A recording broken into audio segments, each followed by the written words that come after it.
I can still feel the warm breeze of that June evening in 1964, just a week before what should have been the happiest day of my life. My name is Esther, and today I'm 78 years old. I've lived through many ups and downs, but nothing marked my fate quite like what happened that summer night in our little town of Millfield, Pennsylvania. Please subscribe to this channel, hit the notification bell, and leave a like on this video. And tell me in the comments, where are you listening from today? I grew up in a modest but respectable home where my father worked as a carpenter and my mother tended to the house and to us girls, me and my younger sister Bonnie, born 3 years after me. From childhood, everyone told me I was beautiful. I had long auburn hair that shone in the sunlight, green eyes that people compared to emeralds, and fair skin. I don't mention this out of vanity, but to help you understand how beauty can be such an ambiguous gift. Bonnie was quite different. Not that she was unattractive, but she was ordinary. Brown hair that always seemed a bit dull, a round face, hazel eyes that didn't stand out. Growing up in the shadow of an older sister whom everyone considered beautiful, she developed an introverted, quiet personality. I tried to include her, to protect her, but I always sensed a certain resistance, a coldness I couldn't explain. When I turned 22 in 1962, I was already working as a seamstress at the most elegant tailoring shop in Philadelphia. It was a wonderful time for America, the years of economic prosperity. There was hope, a desire to build something new. And it was in that atmosphere of renewal that I met Gerald. Gerald was the son of a successful building contractor whose business was expanding rapidly. Tall, with dark hair combed back and a smile that made every girl's heart skip a beat. He came to the shop to order a dress for his mother. The moment our eyes met, it was as if time stood still. He invited me out that very evening, and with my heart pounding, I accepted. Our courtship was swift but intense. Gerald took me dancing, to the movies, brought me flowers and chocolates. I felt like I was living in a movie. After 6 months, he asked me to marry him. I still remember that moment. We were at the fanciest restaurant in Philadelphia. He knelt before everyone and presented me with a small diamond ring. I cried with joy and said yes amid the applause of the other diners. The wedding preparations were frantic. My mother was enthusiastic, running from one place to another organizing everything. I personally designed and sewed my wedding dress, a masterpiece of silk and lace that took me months of work. The date was set for June 15, 1964, a beautiful summer day. But there was something that worried me. Bonnie. Since I had announced my engagement, she had become even more quiet, more distant. When I asked her to be my maid of honor, she accepted with a smile that didn't reach her eyes. I thought it was simply jealousy, a natural reaction from a younger sister who saw her older one settling down before her. I tried to involve her in the preparations, but she always seemed absent. A week before the wedding, we organized a small party at our house. There were close relatives, dear friends, and of course Gerald with his parents. It was a warm June evening, and our house was full of laughter and toasts to our future. I remember that Bonnie seemed particularly strange that evening. She smiled more than usual, was almost euphoric, but her eyes had a look I had never seen before. At one point, she took me aside and told me she had a gift for me, something special she wanted to show me in private. She asked me to follow her upstairs to the old attic where we kept family heirlooms. The attic stairs were old and steep, made of wood worn by time. As I climbed behind my sister, I noticed she had a glass of wine in her hand. "Be careful not to fall with that glass in your hand," I said with a laugh. She turned, and for an instant, I saw something in her eyes that froze my blood. A shadow, a darkness I had never noticed before. "Don't worry about me, Esther," she replied with a strangely calm voice. "You should worry more about yourself." Before I could ask what she meant, I felt something slippery under my left foot. I lost my balance and fell backward. Everything happened in an instant. My body falling, my hands desperately trying to grab onto something, the sharp pain when my head hit the edge of one of the steps. The last thing I remember before losing consciousness was Bonnie's face looking down at me. There was no fear in her eyes, no concern, only a cold satisfaction that I didn't understand then, but that would haunt my nightmares for years. I woke up 3 days later in the hospital.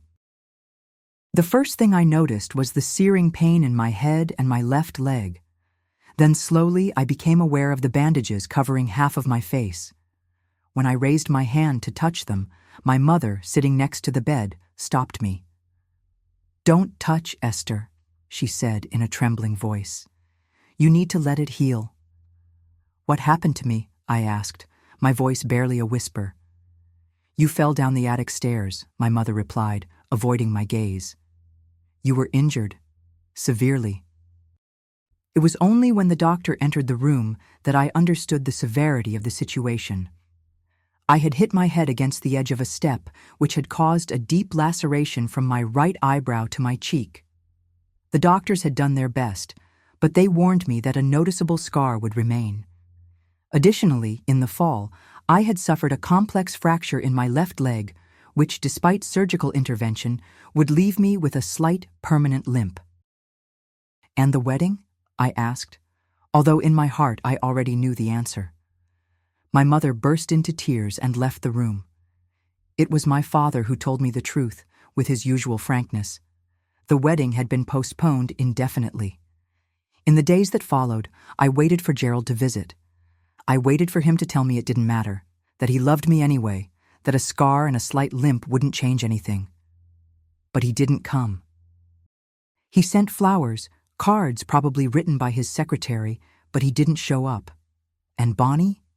My sister came to visit me every day, sitting next to my bed with such a perfect expression of concern that she almost convinced me. Almost. Because every time our eyes met, I saw something that made me doubt. A spark of, what?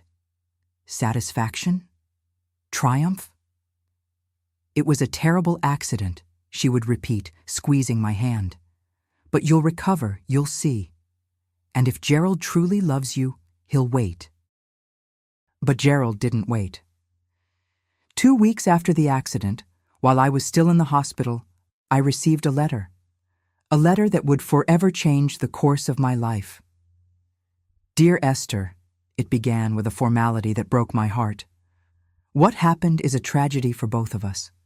I have reflected at length and decided it's best for everyone if we cancel our engagement. I wish you a speedy recovery and a happy life." I cried until I had no more tears. My life, my dreams, my future, everything seemed to have collapsed in an instant. And as I lay in that hospital bed, with half of my face covered in bandages and my heart broken, I couldn't imagine that the worst was yet to come.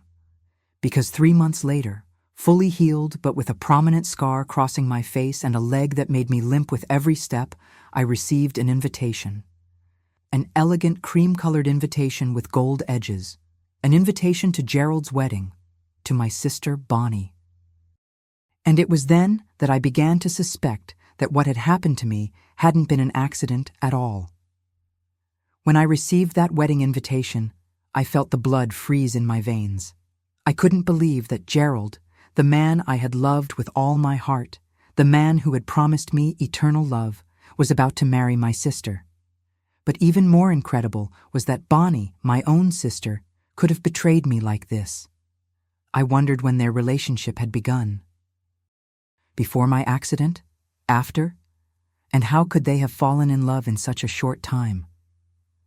The day I received the invitation, I was alone at home. My mother had gone to the grocery store, and my father was at work. I remember staring at that elegant piece of paper for an infinite time, unable to fully process what was happening. Then, suddenly, I was overcome by such an intense fit of rage that I tore the invitation into 1,000 pieces and threw them into the fireplace, watching them burn and turn to ashes. It took me several hours to calm down. When I finally did, I realized there was something off about this whole story. I began to think back to the day of the accident, trying to remember every detail. It was June 8, 1964, exactly 1 week before the date set for my wedding. I remember the house was full of people. There were my parents, some uncles and cousins, Gerald's parents, some close friends, and of course, Gerald himself. It was a warm evening, typical of Pennsylvania summers. The windows were open to let in some air, and from the kitchen came the aroma of the pot roast my mother had prepared with such care. Bonnie had been strange all evening. Now thinking back, I realized that her behavior had been more than suspicious. She had drunk much more than usual, although she had never been a big drinker. She was strangely euphoric, laughing too loudly at jokes, giving exaggerated compliments to everyone. And then there had been that moment, shortly before the accident, when I had caught her talking to Gerald in a secluded corner of the garden. They had gone silent as soon as they saw me approaching, and Gerald had the decency to look embarrassed. But Bonnie had smiled at me in a way that now, thinking back, seemed almost predatory. And then there had been the invitation to follow her to the attic. "I have a special gift for you," she had said, "something that belonged to Grandma. I want you to wear it on your wedding day." I had accepted without hesitation, flattered by the gesture. Grandma had died when we were little, but I still remembered her kind face and her hands always busy sewing or cooking. The idea that Bonnie had kept something of hers for me had touched me. The stairs to the attic were old and steep, with wooden steps worn by time. Bonnie preceded me, with a glass of red wine in her hand. I remember telling her to be careful not to spill it on the steps. "The steps seem a bit slippery," I had pointed out. "Oh, I cleaned them this afternoon," she had replied nonchalantly. I wanted everything to be perfect for tonight. I hadn't paid attention then, but now that phrase resonated in my mind with a completely different meaning. She had cleaned the steps? With what? And why that particular day? As I climbed behind her, I had noticed something strange on the steps, a shiny substance, almost invisible in the dim light of the lamp Bonnie was holding. At the time, I thought it was the wax my mother used to polish the wood. But now... When I reached the penultimate step, Bonnie had suddenly stopped, turning towards me. "You know, Esther," she had said with a strangely calm voice, "you've always had everything. The beauty, the admiration, the love. And me? I've always lived in your shadow." Before I could respond, I felt my foot slip. I remember the feeling of terror when I realized I was losing my balance. I desperately tried to grab onto something, but there was only air around me. I fell backwards, and in the fall, my head hit the edge of a step. The pain was blinding, immediate, and then darkness. But there was something I had never told anyone, something I had tried to forget because it seemed too absurd, too terrible to be true. In the moment I was falling, while I was suspended in the air for a fraction of a second, I had seen Bonnie smile. It wasn't a smile of fear or shock, as one would expect from someone who sees their sister falling downstairs. It was a smile of satisfaction. Sitting in my bed, months after the accident, with the wedding invitation reduced to ashes in the fireplace, I wondered if it was possible that my sister had deliberately caused my fall. Had she put something on the steps to make me slip? Had she planned it all? It was such a monstrous thought that I almost refused to consider it. Yet, the more I thought about it, the more the pieces seemed to fit together. Her strange euphoria that evening. Her comment about the steps she had cleaned, her smile as I fell, and then the speed with which she and Gerald had announced their engagement after my accident. But I needed proof. I couldn't accuse my sister of such a terrible act based only on vague memories and suspicions. I decided to talk to someone who had been present that evening, someone I trusted, Walter, my cousin. Walter was the son of my Aunt Elaine, my father's sister. He was a few years older than me, and I had always considered him like an older brother, He had been one of the few to visit me regularly in the hospital after the accident, and he had never shown disgust or pity for my scar, unlike many others. I called him and asked if we could meet. He immediately accepted, and the following day he came to visit me at home. "Esther, how are you?" he asked with genuine concern, hugging me at the door.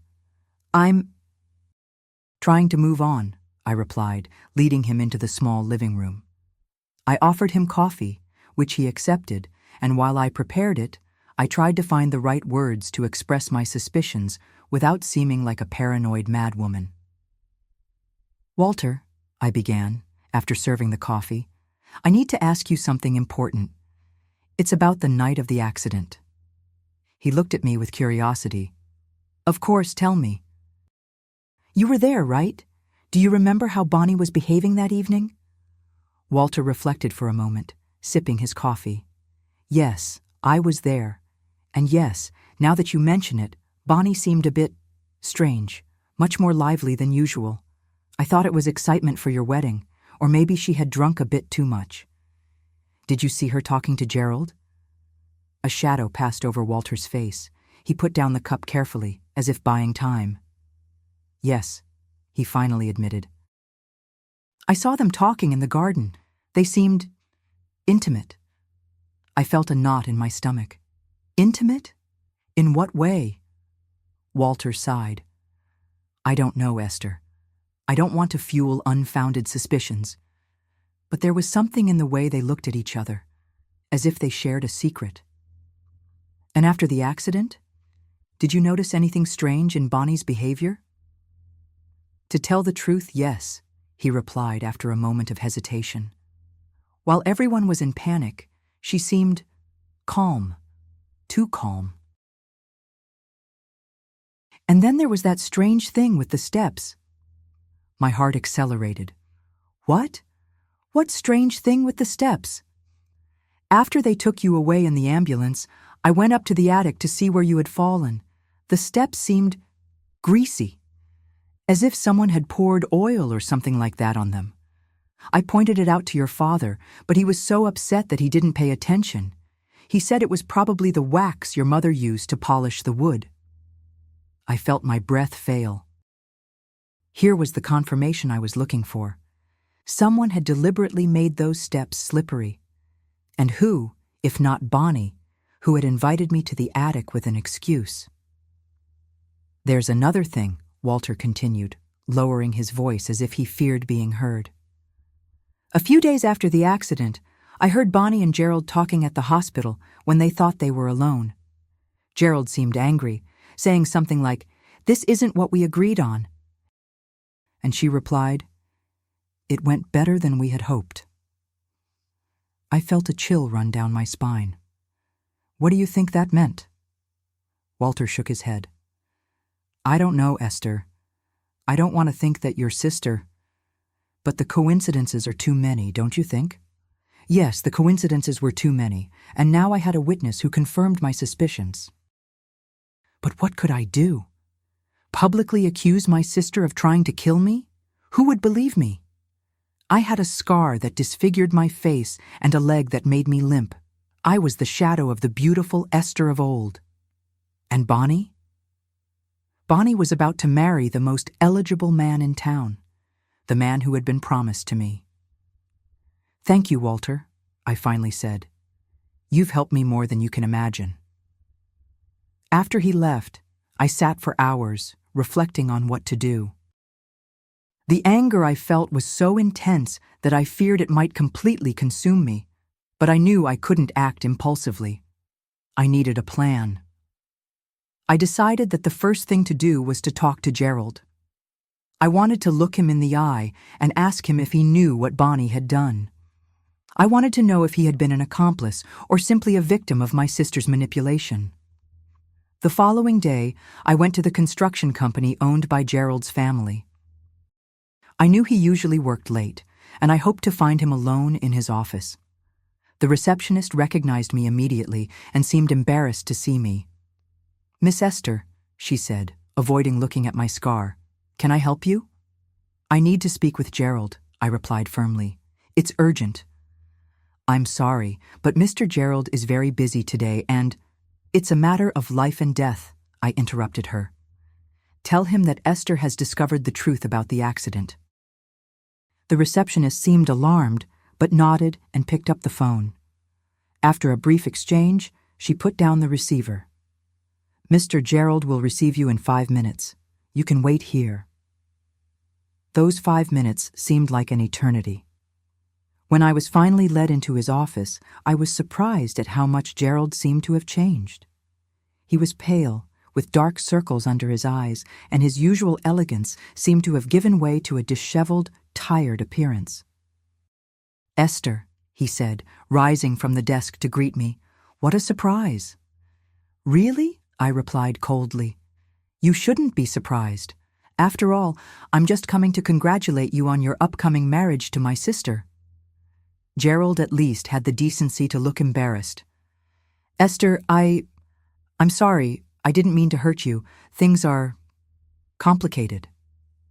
"Complicated?" My voice was as sharp as a razor. "You mean it's complicated to betray your fiancée with her sister while she's in the hospital, with a scar that disfigures her face?" "Yes, I imagine that's complicated." "It's not what you think," he began, but I interrupted him. "I know what happened that night, Gerald. I know the accident wasn't an accident.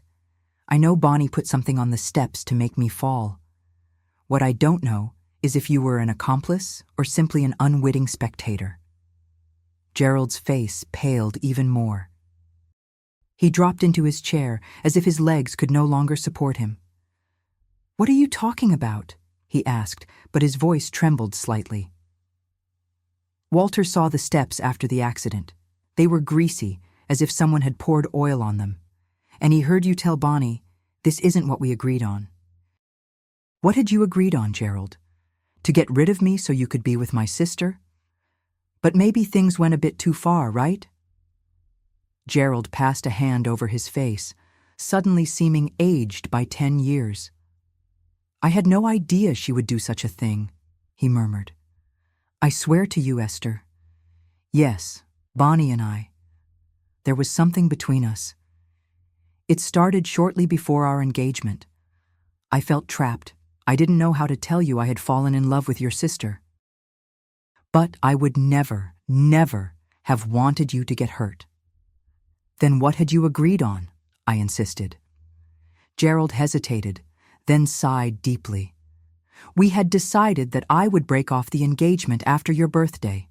We thought it would be less painful for you if I did it in a happy moment, when you would be surrounded by friends and family.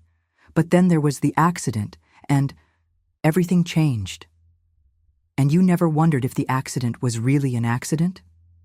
"At first, no," he admitted. "I was just relieved to have an excuse to postpone the wedding. But then, when Bonnie started talking about getting married so soon after, I began to suspect. I asked her if she had done something, but she denied it. She said it was a tragic accident, but that perhaps it was a sign of fate that you and I were not meant to be together." I felt nauseated. My own sister had tried to kill me, or at least seriously injure me, and the man I had loved had been too cowardly to face the truth. "And now you'll marry her anyway, knowing what she did?" Gerald lowered his gaze. "I don't know what to do, Esther. I love her, but if what you say is true—" "It is true," I affirmed with certainty. "And if you still have a shred of decency, you won't marry a woman capable of hurting her own sister." I left without waiting for an answer, feeling simultaneously emptied and filled with a new determination. Now I knew the truth, or at least part of it. But I needed to hear it from Bonnie's own mouth. I returned home and found my mother in the kitchen, busy preparing dinner. She looked at me with concern. "Esther, you're pale. Are you okay?" "I'm fine, Mom," I replied mechanically. "Do you know where Bonnie is?" "She went out with her friends. They're organizing the bachelorette party. She'll be back late. She said not to wait up for dinner." The bachelorette party. As if everything were normal, as if she hadn't tried to destroy my life. The anger I felt was so intense that I had to make an effort to control myself. "All right," I said. "I'm not very hungry tonight. I think I'll go to bed early." My mother nodded, though she still seemed concerned. "As you wish, dear. Are you feeling ill?" "Just tired," I lied. "It's been a long day." In reality, I had no intention of going to sleep. I had decided to wait for Bonnie to return home. I wanted to confront her, make her confess, and I wanted to do it alone without witnesses. I withdrew to my room and waited. The hours passed slowly. I heard my mother and father go to bed around 10. The house became silent, with only the ticking of the clock in the living room breaking the silence. It was almost midnight when I heard the front door open and close. Light footsteps climbed the stairs, and then I heard Bonnie's door close. I waited a bit longer to be sure she had settled in, then I silently left my room and headed toward hers. I knocked lightly on the door. "Bonnie?" I called in a low voice. "Are you awake? I need to talk to you." There was a moment of silence, then the door opened. Bonnie was already in her nightgown, with her hair loose on her shoulders. She seemed surprised to see me. "Esther? What is it? It's late." "Can I come in?" I asked. "It's important." She hesitated a moment, then stepped aside. "Of course." I entered her room, noticing details I had never really observed before. The photographs on the nightstand, including one of her and Gerald smiling. The fabric samples for her wedding dress scattered on the desk. The bridal magazine open to the page on hairstyles for brides. "What did you want to talk to me about?" she asked, sitting on the edge of the bed. I turned to look her in the eye. "I know what you did, Bonnie." Her face remained impassive, but I saw a flash of something in her eyes. Fear? Concern? "What are you talking about?" "About the accident." "I know it wasn't an accident. You put something on the steps to make me fall. You wanted me to get hurt, for my face to be disfigured, so that Gerald would leave me and you could have him." For a long moment Bonnie said nothing. Then slowly, a smile formed on her face. It wasn't the gentle smile I knew, but something cold, calculating.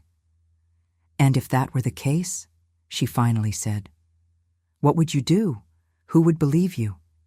Poor Esther, jealous because her younger sister won over her fiancé. Her admission, so cold and direct, left me breathless. A part of me had still hoped there was another explanation, that it was all a terrible misunderstanding. But now, faced with the naked truth, I felt something break inside me. "Why, Bonnie? I was your sister. I always loved you. I always protected you." "Protected me?" Her tone was incredulous. "You always made me feel inferior. Look how beautiful Esther is. Look how talented Esther is. Esther will marry a rich man and live happily ever after. Do you know what it means to live in your shadow all your life? To always be second, the less important one, the less beautiful one?" "It was never my intention to make you feel that way," I said, genuinely surprised by her bitterness. "I never tried to overshadow you." "You didn't have to try," she replied with contempt. "It came naturally to you. But now things have changed. Now I'm the beautiful one, the one who will marry Gerald, the one who will have the life you dreamed of. And you think that will make you happy? Marrying a man who doesn't really love you, who is with you only because he feels guilty?" Bonnie's smile faltered for an instant. "Gerald loves me." "Really? Then why, when I told him about my suspicions today, did he seem so tormented? Why did he tell me he had no idea you would do such a thing? You went to Gerald?" Bonnie's voice was now more shrill, with a note of panic. "What exactly did you tell him?" "The truth, that you tried to kill me to take my place, and you know what? He believed me, because deep down, he knows what kind of person you really are." Bonnie stood up, her face distorted with anger. "I won't let you ruin everything. Not this time. I've worked too hard for this." She approached me threateningly, and for a moment I feared she might physically attack me. But then she stopped, as if she had thought of something. Her face relaxed into an eerily calm expression. "You know what, Esther? It doesn't matter what you told Gerald. He'll marry me anyway. You know why? Because I'm pregnant with his child." Pregnant? The word hit me like a slap in the face. I stood still, trying to process what Bonnie had just told me. "That's impossible." My sister's smile widened, cruel and triumphant. "Impossible? Do you really believe Gerald and I weren't intimate before the accident? Poor naive Esther. While you were busy choosing flowers for the wedding and sewing your precious dress, Gerald and I were meeting in secret. It started almost by chance, you know? One evening, while you were in Philadelphia for work, he came to the house to leave some documents for Dad. We were alone and, well, one thing led to another. I felt my knees give way and had to lean against the wall to keep from falling. "I don't believe you," I whispered, but deep down I knew she was telling the truth. Now I understood those looks, those interrupted conversations when I entered a room, that sudden intimacy between them. "I don't care if you don't believe me. The truth is that I'm 2 months pregnant, and Gerald knows it. That's why, despite your pathetic attempts to turn him against me, he will marry me. Not for love, perhaps, but for duty. And for the child." "Did you tell him you were pregnant before or after the accident?" My voice was barely a whisper. Bonnie hesitated for a moment, then replied, "After. The same evening while you were in the hospital. At first he was furious about what had happened. He accused me of planning it all, just as you did. But then I told him about the baby, and he calmed down. He understood that he no longer had a choice." I looked into her eyes, trying to recognize the sister I had loved all my life. But there was nothing familiar in those cold, calculating eyes. "How could you, Bonnie? I was your sister. I would have given you anything. Except what I really wanted, your life, your beauty, your future with Gerald. And now you have it. Are you satisfied? You've destroyed my life. You've got what you wanted." "Not yet," she replied with an icy tone. "I won't be completely satisfied until I see you disappear from here. I don't want you to be present at my wedding. I don't want you to be part of my child's life. I want you to go away, Esther, far from here, where you'll never have to see me again." Her words hurt me more deeply than the fall, more than the scar on my face. My own sister was driving me from my home, from my family, from my life. Is that what you really want? For me to disappear after all we've shared? For a moment, I saw something waver in her eyes, a shadow of doubt, perhaps even a glimpse of the sister I once knew. But it was only an instant, then the hardness returned. "Yes, it's exactly what I want. And if you won't do it voluntarily, I'll be forced to tell our parents that you attacked me, that you've become unstable and dangerous because of the accident. Who do you think they'll believe? The scarred and embittered daughter, or the pregnant and soon-to-be-married daughter?" I felt emptied, as if every bit of energy had left my body. There was nothing more to say, nothing more to do. Bonnie had won, completely and irrevocably. "Fine," I finally said, with a calmness that surprised me. "I'll go. But remember, Bonnie, one day the truth will come out, and that day you will have to face the consequences of your actions." I turned to leave, but before exiting the room, I added, "And as for Gerald, I hope that one day he understands what kind of woman he married. For that child's sake, I hope he learns to watch his back." I didn't wait for a response. I returned to my room and spent the entire night awake, staring at the ceiling, thinking about how my life had changed so drastically in a few months. By dawn, I had made my decision. I would leave not just the house, but also the town. There was nothing left for me here, only pain and humiliation. The following morning, I went down to the kitchen early, before my parents or Bonnie woke up. I wrote a brief letter explaining that I needed time for myself, to heal not only physically, but also emotionally.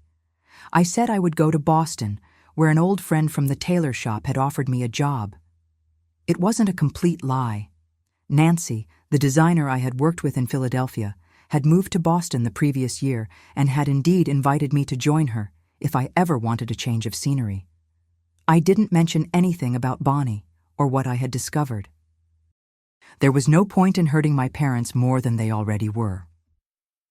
I left the letter on the kitchen table, took the small suitcase I had prepared during the night, and left the house when the sun was just rising. At the station, I bought a ticket for Boston. While waiting for the train, I felt strangely light, almost free. Yes, I carried with me scars both physical and emotional, but I was also leaving behind the weight of hatred and betrayal. I was going toward an uncertain future, but at least it was a future I could build on my own, without the constant shadow of my sister and her betrayal. The journey to Boston was long and gave me time to reflect. I thought about all I had lost: my beauty, my fiancé, my family, my home. But I also thought about what I still had: my skill as a seamstress, my determination, my dignity. I would start over, building a new life, brick by brick.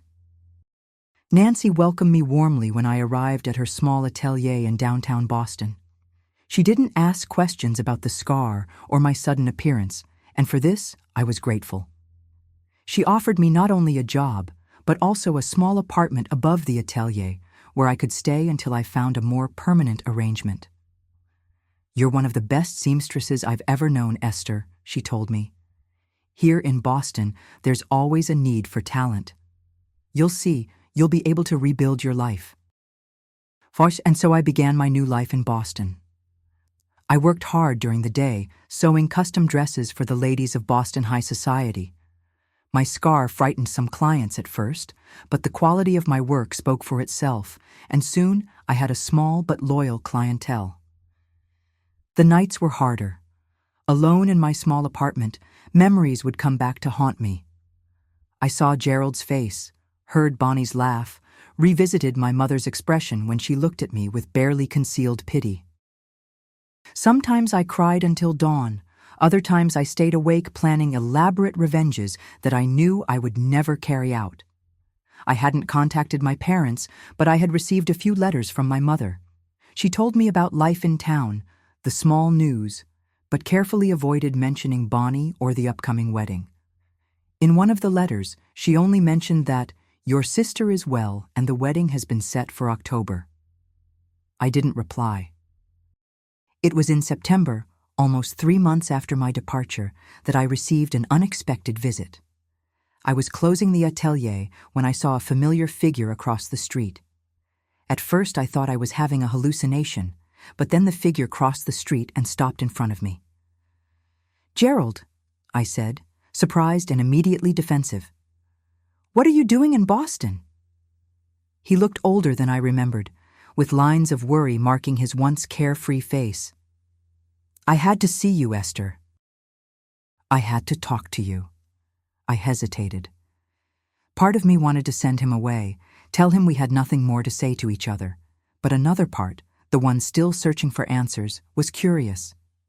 "Come in," I finally said, reopening the door to the atelier.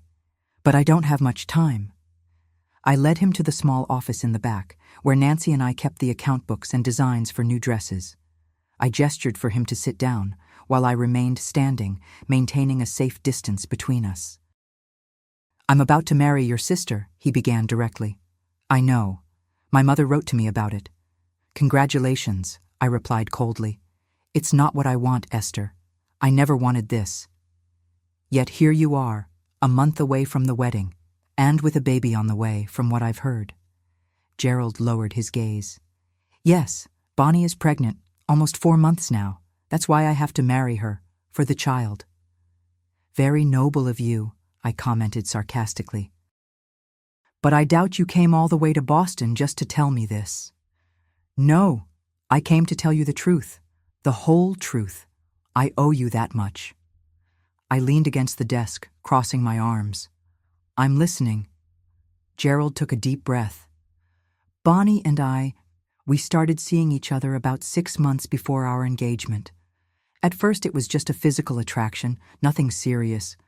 But then it became something more, at least for me. I was confused, Esther. I loved you, truly, but there was something about Bonnie that attracted me in a different way. It was as if she had a power over me that I couldn't explain. Spare me the details of your passion, I interrupted him. Get to the point. The point is that when I asked you to marry me, I was sincere. I really wanted you to be my wife. I had decided to end things with Bonnie, to be the man you deserved. But she didn't take it well. She threatened to tell you everything, to destroy our relationship. Then suddenly, she changed her attitude. She said she understood, that she only wanted my happiness and yours. I trusted her. A fatal mistake, I commented. Yes, it was. I didn't know she was planning. What happened? I swear to you, Esther. When I heard about the accident, I was devastated. And when Bonnie came to me that very same evening, telling me she was pregnant and that now we could finally be together, I understood everything. I confronted her, asked her if she had caused your fall. She denied it, of course, but there was something in her eyes. I knew she was lying. And despite everything, you decided to marry her. For the child, Esther. I couldn't abandon my son, but I've never forgiven her for what she did to you, and I'll never be able to forgive myself for my part in all of this. I looked at him, trying to see beyond the facade of remorse he was showing. Was he sincere? Or was this just another attempt at manipulation? Why are you here, Gerald? What do you want from me? I want your forgiveness, he said, his voice broken with emotion. I know I don't deserve it. I know it's asking too much. But I can't go on with my life knowing the harm I've done to you. I can't look at myself in the mirror knowing I've destroyed the life of the woman I truly loved. His words hit me more deeply than I wanted to admit. A part of me wanted to believe him, wanted to accept his remorse as genuine. But another part, the one that had been betrayed and hurt, was more cautious. My forgiveness won't change anything, Gerald. It won't make my scar disappear. It won't give me back the life I had. It won't erase my sister's betrayal. I know, he admitted, but perhaps it could help you heal, to let go of the past and look to the future. I studied him carefully. There was a vulnerability in his eyes that I had never seen before. For the first time, I saw beyond the facade of the confident, privileged man I had loved. I saw a man trapped in a life he didn't want, bound to a woman he feared, responsible for a child conceived in deception. I forgive you, Gerald, I finally said, surprising myself with my own words. Not because you deserve it, but because I deserve to be free of this burden. I forgive you for your weakness, for your cowardice, for your betrayal, but I will never forget. An expression of relief crossed his face. Thank you, Esther. You don't know how much this means to me. But there's one condition, I added. I never want to see you or hear from you again. I don't want to know anything about your life with Bonnie, about your child, about your future together. As far as I'm concerned, from this moment on, you no longer exist. The relief on his face transformed into resigned acceptance. I understand. I'll respect your decision. He rose to leave, but before reaching the door, he stopped and turned to me. There's one last thing you should know, Esther. Bonnie? She hasn't changed. She's become even more controlling, more manipulative. I'm afraid of her sometimes. I'm afraid of what she might do if I ever contradicted her or disappointed her. It's no longer my problem, I replied firmly. You made your choice, Gerald. Now you have to live with it. He nodded slowly, then left without another word. I watched him walk away through the atelier window, feeling a mix of conflicting emotions.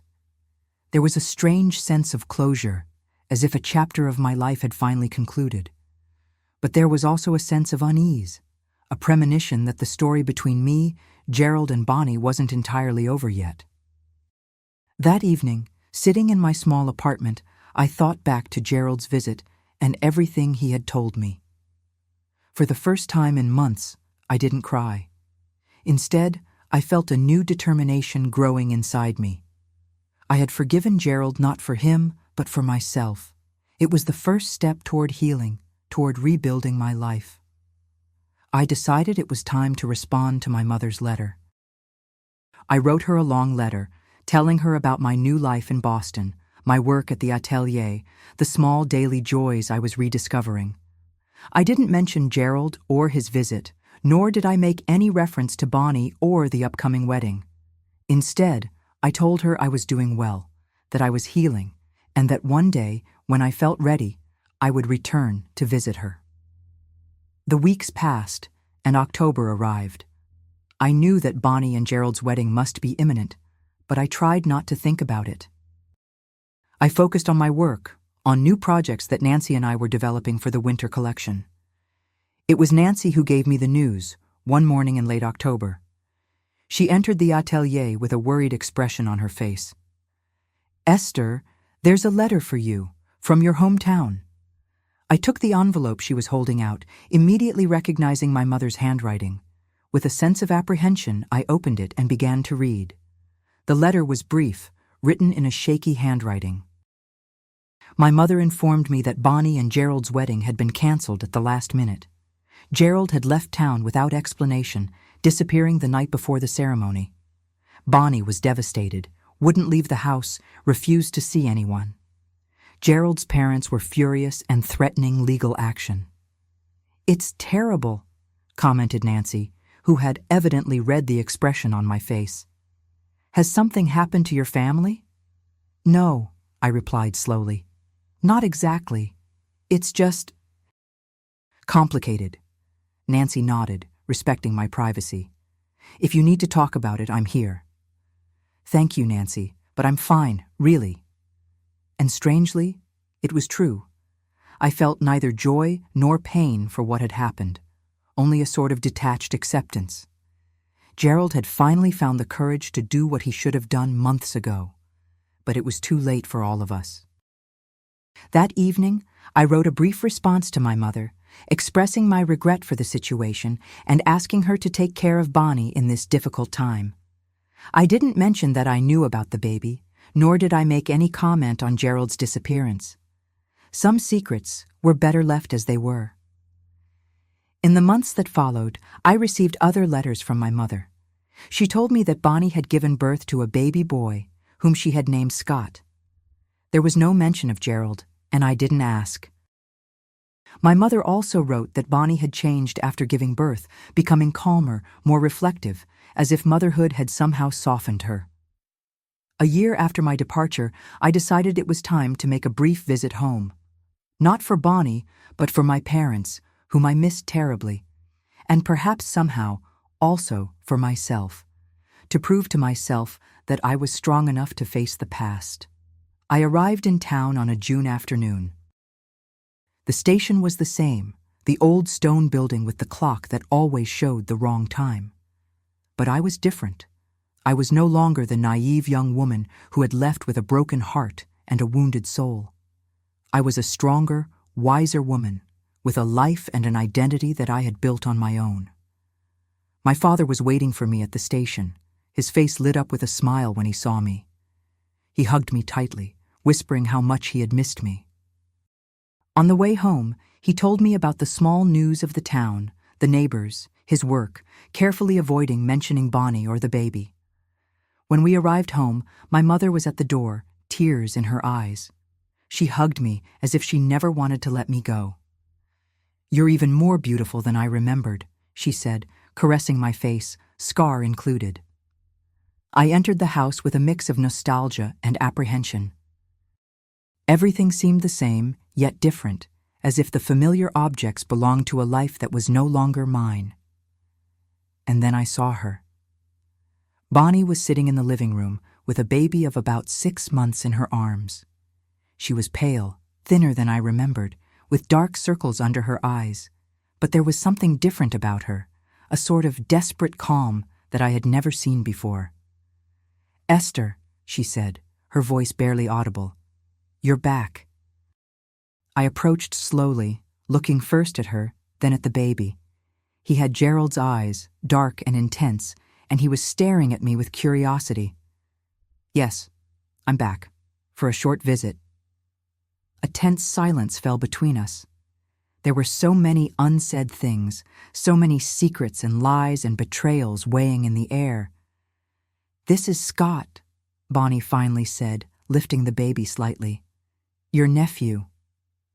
I looked at the little one, so innocent and unaware of the drama that had preceded his birth. "He's beautiful," I said sincerely. "Yes, he is," agreed Bonnie with a sad smile. Then, unexpectedly, she added, "I'm sorry, Esther, for everything." I looked at her, surprised. I wasn't expecting apologies, not after everything that had happened. "Really?" Bonnie nodded slowly. "Motherhood changes things. It makes you see the world differently. It makes me ashamed of what I did, of what I was willing to do to get what I wanted. And in the end, it was all for nothing. Gerald left anyway." There was a sincerity in her voice that I couldn't ignore. It wasn't a request for forgiveness. It wasn't even a real admission of guilt. It was simply the acknowledgement of a mistake, of a wrong path that had brought pain to everyone. "Where did he go?" I asked, although I wasn't sure I wanted to know the answer. "I don't know," replied Bonnie, looking at the baby. "He left a letter. He said he couldn't live with himself, with what we had done. He said that one day, perhaps, he would return to meet his son. But it's been almost 8 months, and I haven't heard from him." I nodded, not surprised. Gerald had always been a weak man, incapable of facing the consequences of his own actions. His escape was predictable in a way. "And you?" asked Bonnie. "How are you? In Boston, I mean." "Good," I replied. "I have a good job, a small apartment. I'm building a new life." "I'm glad," she said, and she seemed sincere. "You deserve it, Esther." More than anyone. I didn't respond. I wasn't ready to forgive her, not completely. The betrayal had been too deep, the wound too painful. But perhaps, with time, I could reach a sort of peace, if not true reconciliation. The following days were strange, a mix of familiar moments and unresolved tensions. I spent time with my parents, visited old friends, enjoyed the tranquility of the town which, despite everything, was still my home. Bonnie kept her distance, respecting my space, appearing only during meals or when necessary. One evening, while everyone was asleep, I heard crying coming from Bonnie's room. I got up and, driven by an impulse I couldn't explain, went to check. I found Bonnie sitting on the bed, with Scott asleep in the crib next to her, silently sobbing. "Bonnie?" I called softly. "Are you okay?" She looked up, surprised to see me. "Esther! Sorry, I didn't mean to wake you." "You didn't wake me," I replied, entering the room. "I couldn't sleep." I sat next to her on the bed, maintaining a certain distance. "Do you want to talk about it?" Bonnie wiped her tears with the back of her hand. "It's just difficult. Being a single mother, facing the town gossip, seeing the disappointment in our parents' eyes. Sometimes I feel so alone, so scared." I looked at her, trying to see beyond the facade of the woman who had betrayed me, trying to glimpse the sister I had once loved. "You're not alone, Bonnie. You have our parents, and you have Scott." "And you?" she asked, with a thread of hope in her voice. "Have I lost you forever, Esther?" It was a difficult question, one I wasn't sure I had an answer to. "I don't know," I said honestly. "What happened between us? It's not something you can simply forget or easily forgive.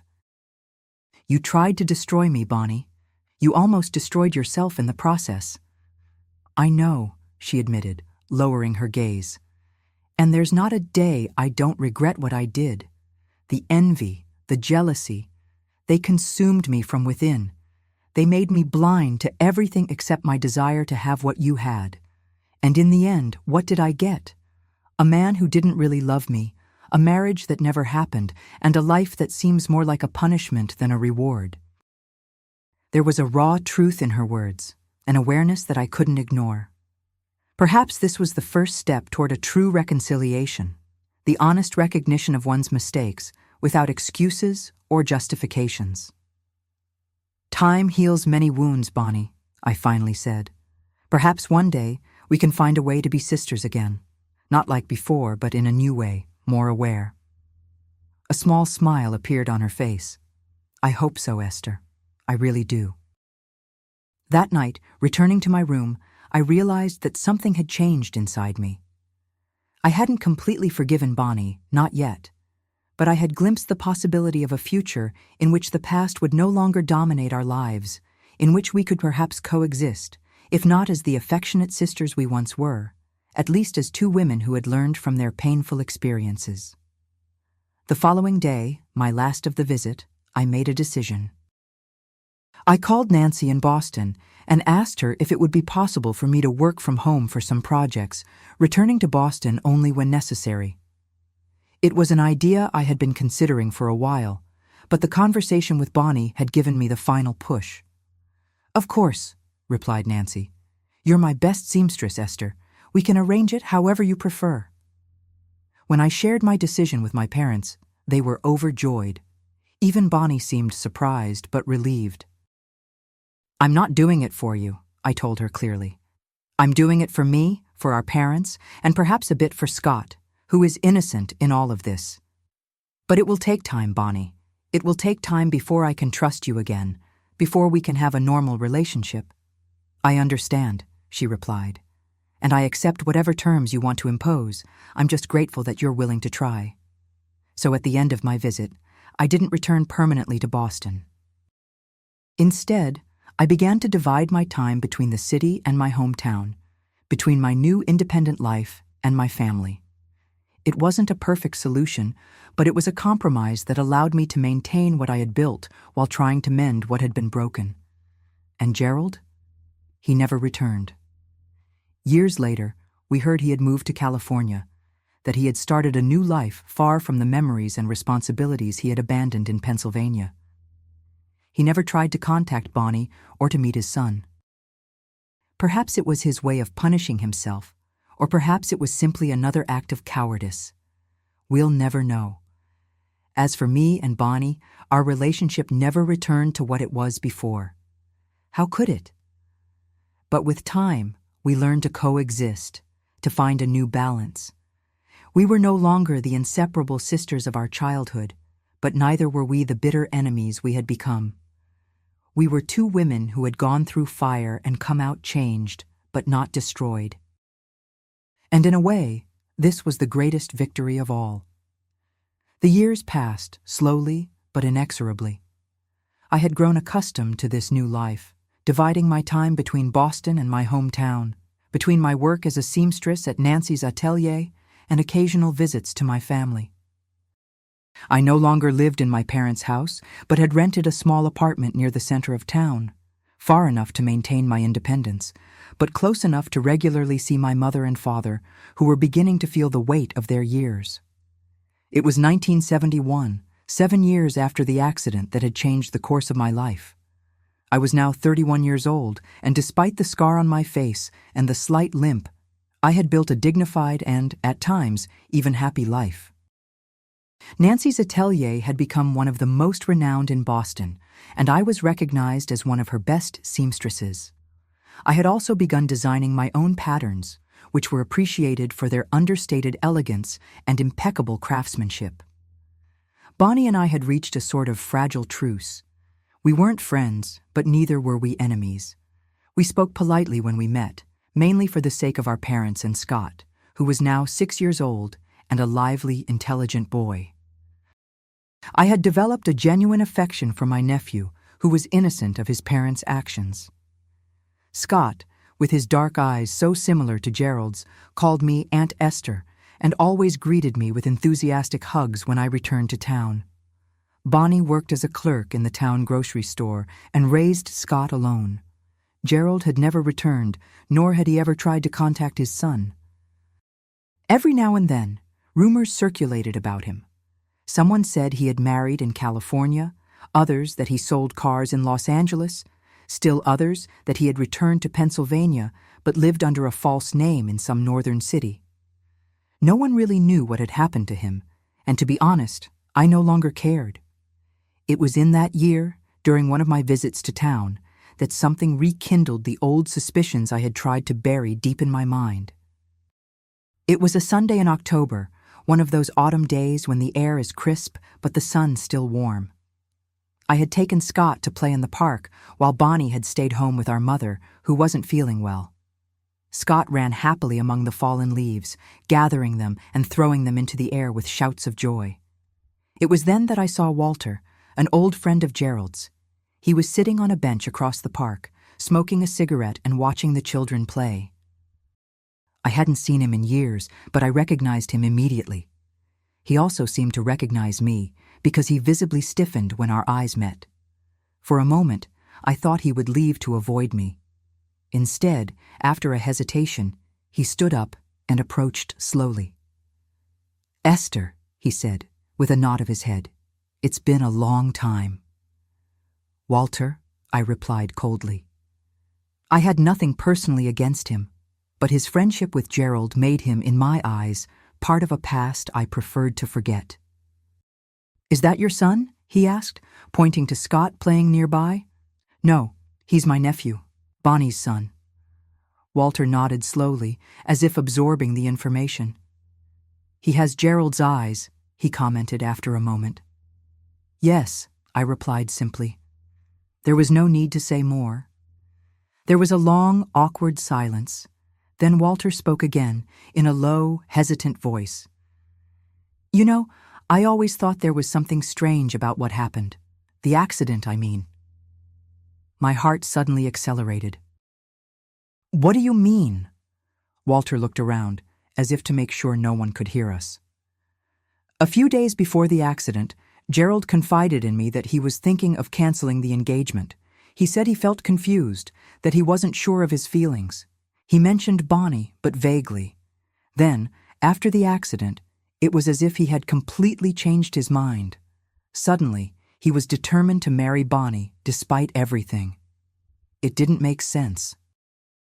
"Why are you telling me this now, after all these years?" I asked, feeling a strange coldness spreading through my body. Walter sighed deeply. "Because I never had the courage to say it before, and because I met Gerald last year in Chicago." "You met Gerald?" I couldn't hide my surprise. "He's back in the Midwest?" "Only for a short period. He was doing some business for his American company. He recognized me in a restaurant and invited me for a drink. We talked about the past, about what had happened. He was different, more mature, more reflective, and he told me something that made me think." "What did he tell you?" I asked, although I wasn't sure I wanted to know the answer. "He asked me if I remembered the evening of the accident. When I said yes, he asked me if I had noticed anything strange about Bonnie's behavior. I told him I remembered her being particularly cheerful, almost euphoric." Gerald remained silent for a long time, then said, "She knew. She knew what would happen." He wouldn't explain what he meant, but the way he said it, there was something disturbing. I felt a chill run down my spine. The old questions, the old suspicions I had tried to bury over the years, resurfaced with renewed force. I knew, in my heart, that Bonnie had deliberately caused my fall that night. But I had tried to leave those thoughts behind, to accept the new reality and move on with my life. Now, Walter's words reopened old wounds. "That's not all," continued Walter, lowering his voice further.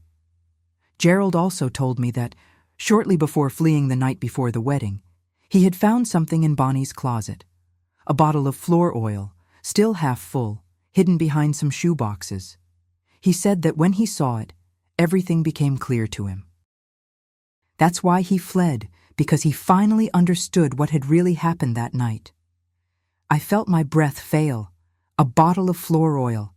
That's what had made the attic steps slippery. That's how Bonnie had planned my accident.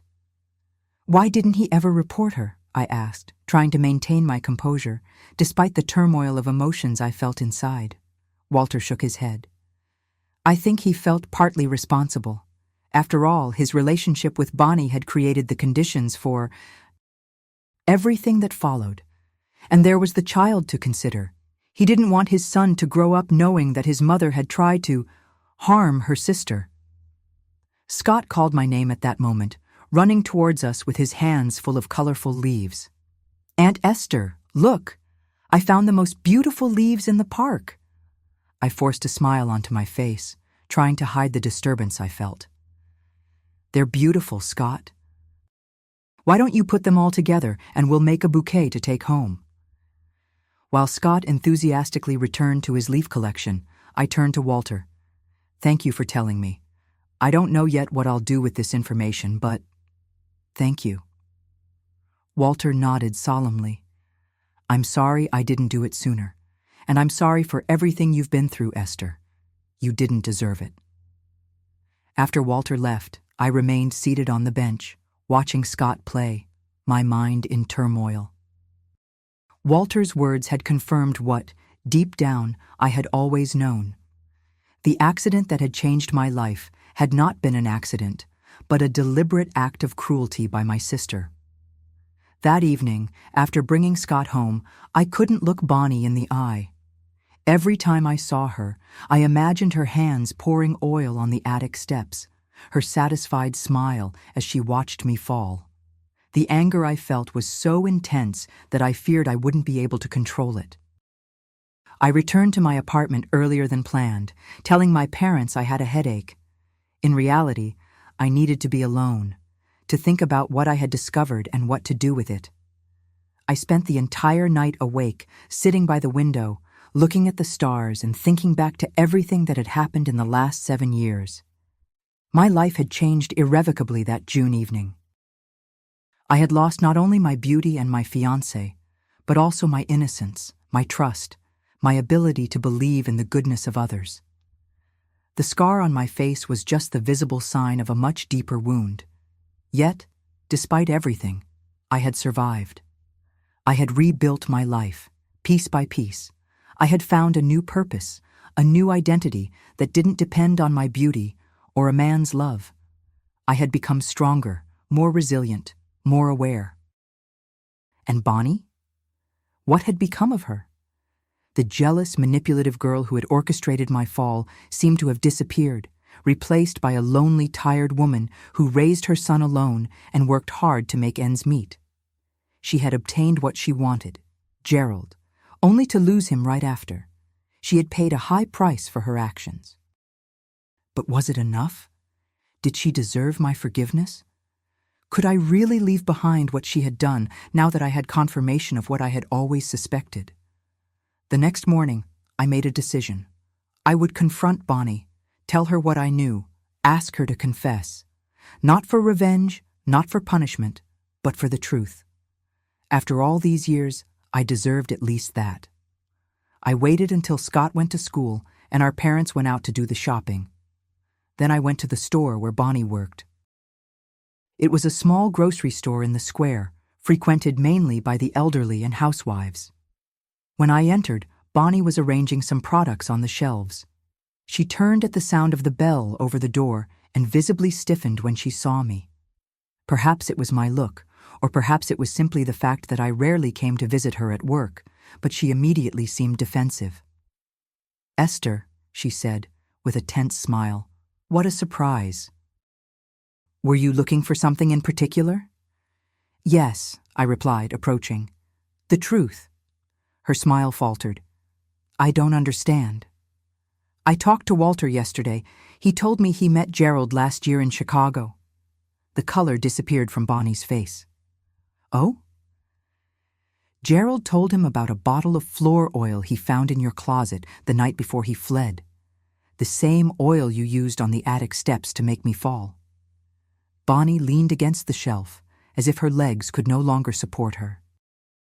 Esther, I want you to tell me the truth, Bonnie. After all these years, you owe me that much.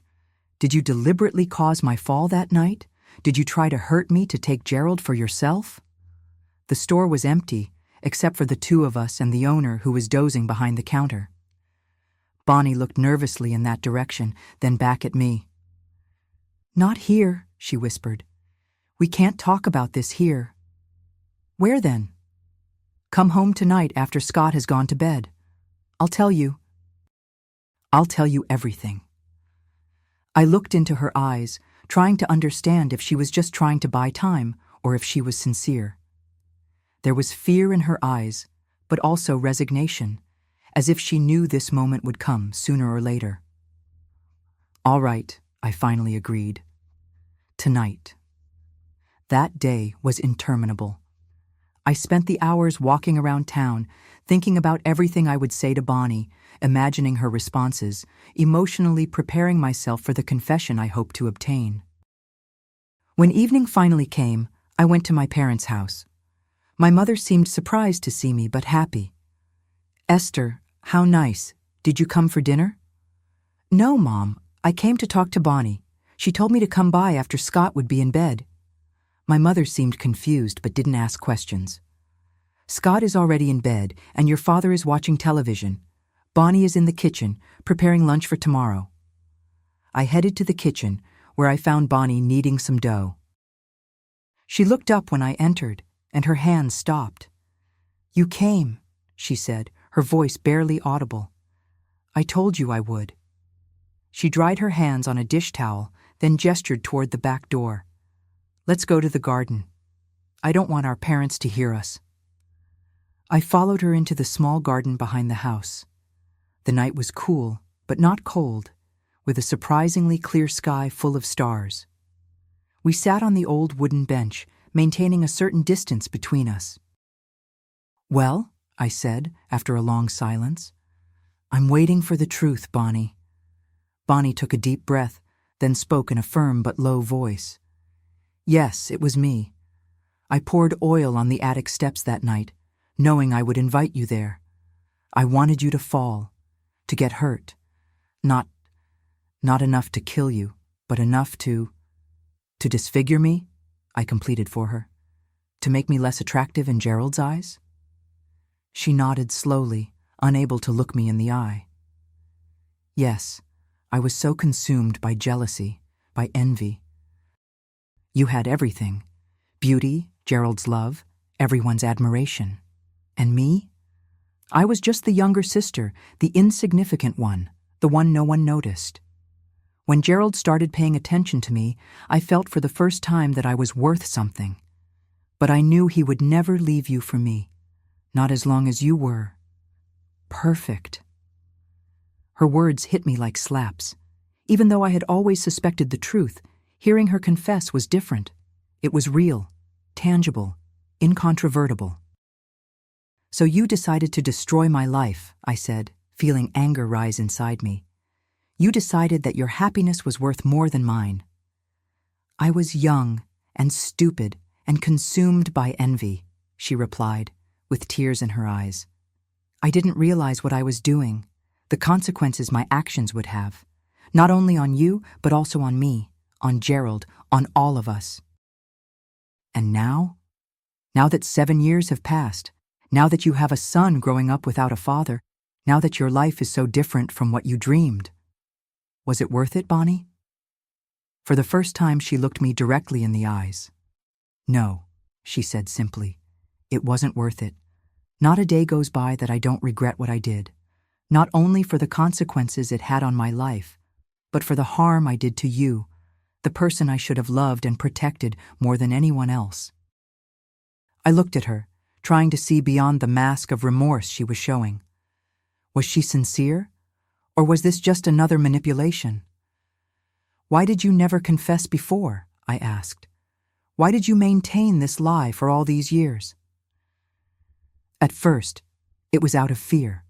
Fear of legal consequences, fear of others' judgment, fear of losing Gerald. Then, after he left, it was out of shame. How could I confess such a horrible act? How could I admit to having tried to harm my own sister?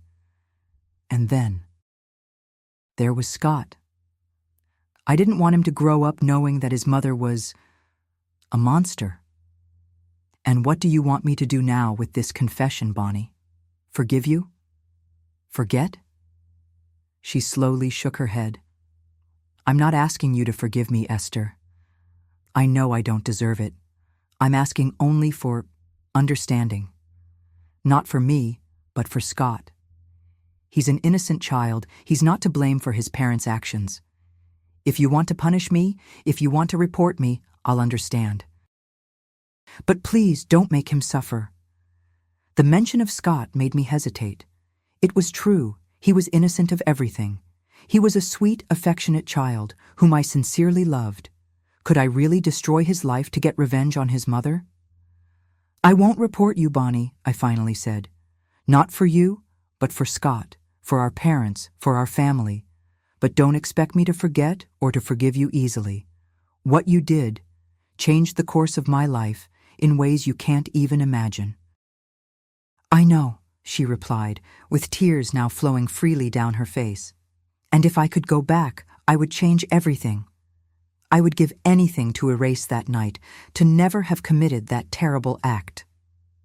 There was a long silence, broken only by her soft sobs and the distant sound of the television coming from the house.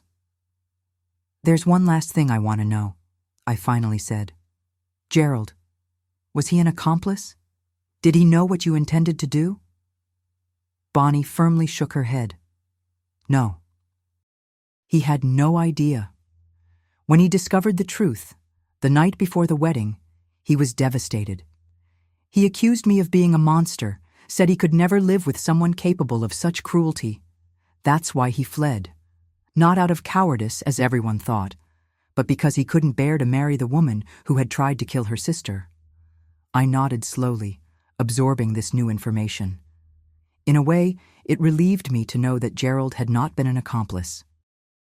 His fault had been weakness, not malice. And now? Asked Bonnie, after another long silence. What will happen between us? I didn't have a clear answer. Bonnie's confession had reopened old wounds, but somehow it had also brought a sort of closure. Now I knew with certainty what had happened, and why. There were no more doubts, no more unanswered questions. I don't know, Bonnie, I replied honestly. I'll need time to process all of this. For now, we'll continue as before. For Scott's sake, for our parents' sake. But don't expect things to change overnight. She wiped away her tears and nodded, accepting my words. Thank you, Esther, for not reporting me, for not destroying what's left of our family. I don't deserve your compassion, but I'm grateful to receive it. We rose from the bench, two sisters who had once been inseparable, now divided by an abyss of betrayal and pain.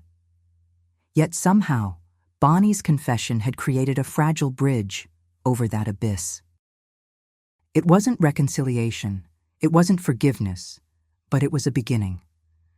Many years have passed since that evening in the garden when Bonnie finally confessed what she had done. Today, sitting on my porch watching the sunset over the Pennsylvania countryside, at 78 years old, I can say that time truly is the greatest healer of all wounds, even those that seemed impossible to mend. After Bonnie's confession, something changed between us.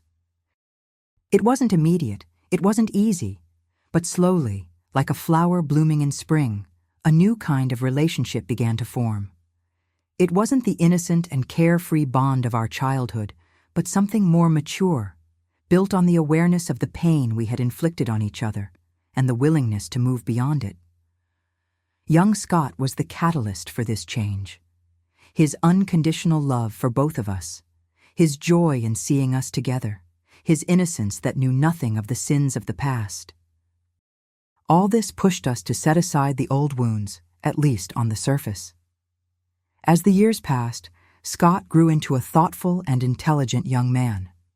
He decided to study medicine, perhaps inspired by the scar on my face that he had always accepted as part of me, without questions or judgments.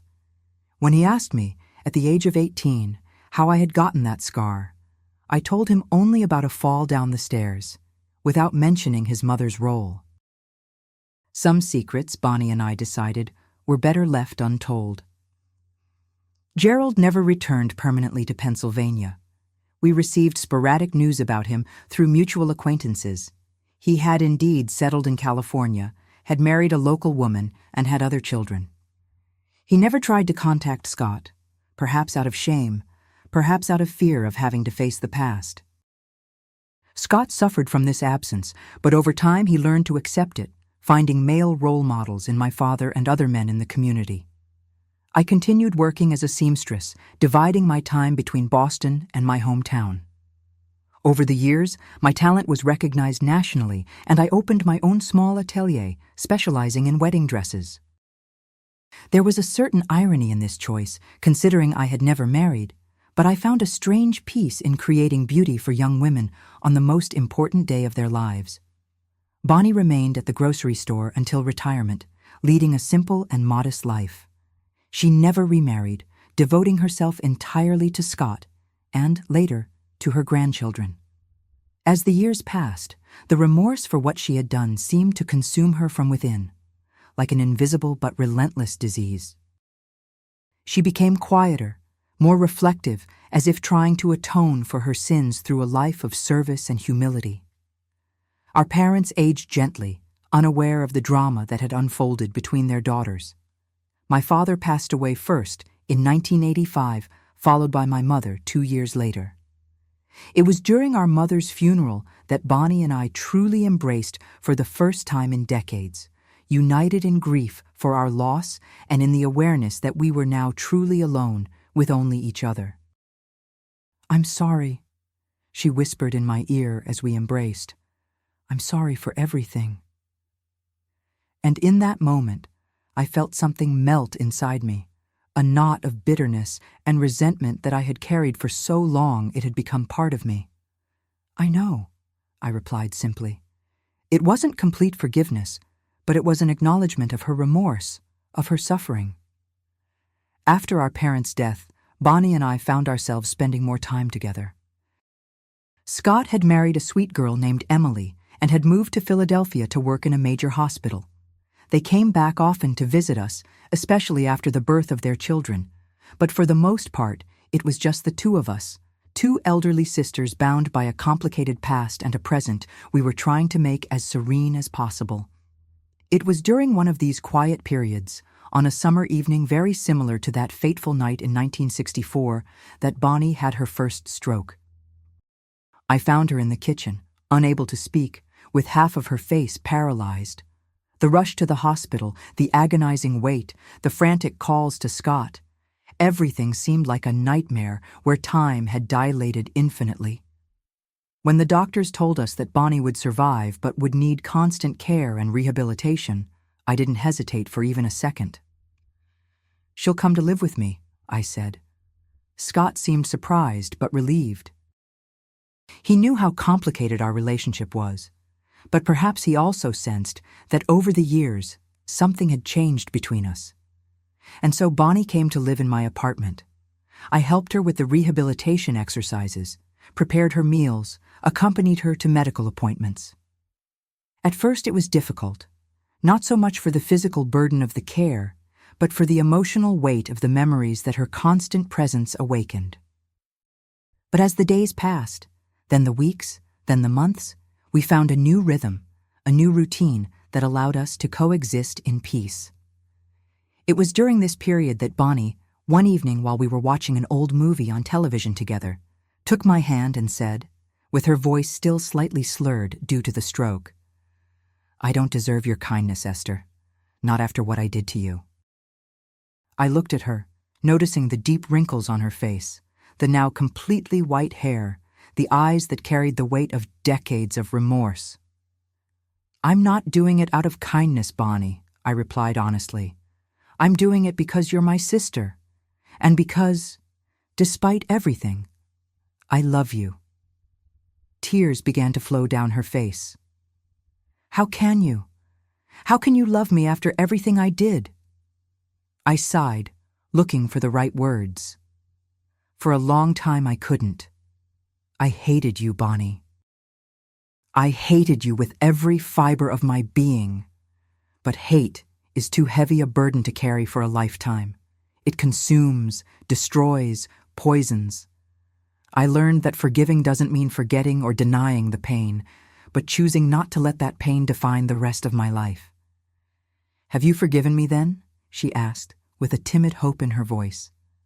I thought about it for a moment. Forgiveness was a concept I had struggled with for decades. I had forgiven Gerald years ago, but forgiving Bonnie seemed more difficult, more complex.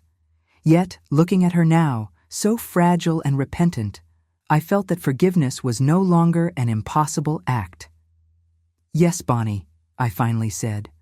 I've forgiven you, not because you deserve it, or because what you did can be justified. I've forgiven you because I deserve to be free from the weight of that resentment, and because I believe you've suffered enough for your mistakes. That evening marked a new beginning for us. It didn't erase the past, it didn't magically heal all the wounds, but it opened the door to a possibility I had never considered, that of finding true peace with my sister, of rebuilding a relationship based not on the lost innocence of youth, but on the mature awareness that we all make mistakes, some more serious than others, and that true courage lies in trying to make amends, in trying to be better, despite our failures. The following years were surprisingly serene. Bonnie partially recovered from the stroke, although she remained with a slight paralysis on the left side of her face, a strange symmetry with my scar, as if fate had wanted to somehow balance our sufferings. We lived together in my apartment, two elderly sisters who had seen and lived more than most people could imagine. Scott visited us regularly with Emily and their children, two wonderful children who filled the house with laughter and life. They knew nothing of the old wound that had divided their grandmothers for so long. For them, we were simply Grandma Esther and Grandma Bonnie, two elderly ladies who loved each other and who told stories of times gone by. And so, life continued, with its joys and its sorrows, its challenges and its rewards. We aged together, seeing the world change around us, seeing Scott and his family thrive, seeing new generations be born and grow. Bonnie passed away on a quiet spring morning in 2010 in her sleep without suffering. She was 60 years old. At her funeral, I gave a speech that surprised many of those who only superficially knew our story. My sister Bonnie, I said, was a complex woman, as we all are. She made mistakes in her life, some more serious than others. But she also loved deeply. She tried to make amends. She dedicated her life to her son and her family. I won't remember her for her mistakes, but for her courage in acknowledging them, for her humility in accepting the consequences, for her determination to try to be a better person every day. After the funeral, Scott took me aside. There's something you never told me, right? Something between you and Mom, something that happened a long time ago. I looked into his eyes, so similar to his father's, and for a moment I was tempted to tell him the truth. But what would it serve now? Bonnie was no longer there to defend herself, to explain, to ask for forgiveness. And Scott had loved her all his life, had seen only the best in her. Why destroy that memory? We all have secrets, Scott, I replied with a sad smile. And some are better left to rest with the dead. Your mother was a woman who did her best, despite everything. That's what matters. He seemed to accept my answer, though I saw in his eyes that he suspected there was much more than I had ever told him. And now, at 78 years old, sitting on my porch watching the sun set, I think about everything that has happened, about how a single night, a single decision, can change the course of entire lives. I think about the beauty I lost and the beauty I found, the love I lost and the love I gained, the pain I endured and the strength I drew from it. The scar on my face is still there, though faded by time. The limp has worsened with age, making my steps even slower and more uncertain. But these physical wounds are just a small part of my story. The real scar, the one that took longer to heal, was in the soul. And perhaps it never healed completely, but I learned to live with it, to integrate it into the person I became. If I could go back, would I change what happened that night in June? It's a question I've asked myself many times over the years, and the answer, surprisingly, isn't a simple yes. Because despite all the pain, all the tears, all the what-ifs that have haunted me, what happened also taught me the value of resilience, the power of forgiveness, the complexity of family love. The life I lived wasn't the one I had dreamed of as a young woman. I never married Gerald. I never had children of my own. I never lived that romantic fairy tale I imagined. But I had a life rich with meaning, with growth, with authentic connections. I loved and was loved. I forgave and perhaps was forgiven. I found peace, not despite my wounds, but through them. And as the sun sets on the horizon, painting the sky red and gold, I feel a strange peace within me. A peace that comes from acceptance, from the awareness that our path, however tortuous, however marked by falls and detours, is exactly the path we had to travel. And that, in the end, what matters aren't the wounds we receive, but how we choose to heal them. Not the falls we suffer, but how we choose to get back up. Thank you for listening to me today, for allowing me to share with you this intimate chapter of my life. If my story has touched you, please don't hesitate to leave a like on this video and subscribe to this channel to discover other testimonies like mine. And please, share it, because who knows?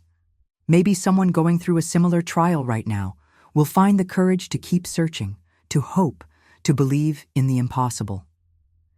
Tell me in the comments, where are you listening from today? Thank you from the bottom of my heart for listening to me.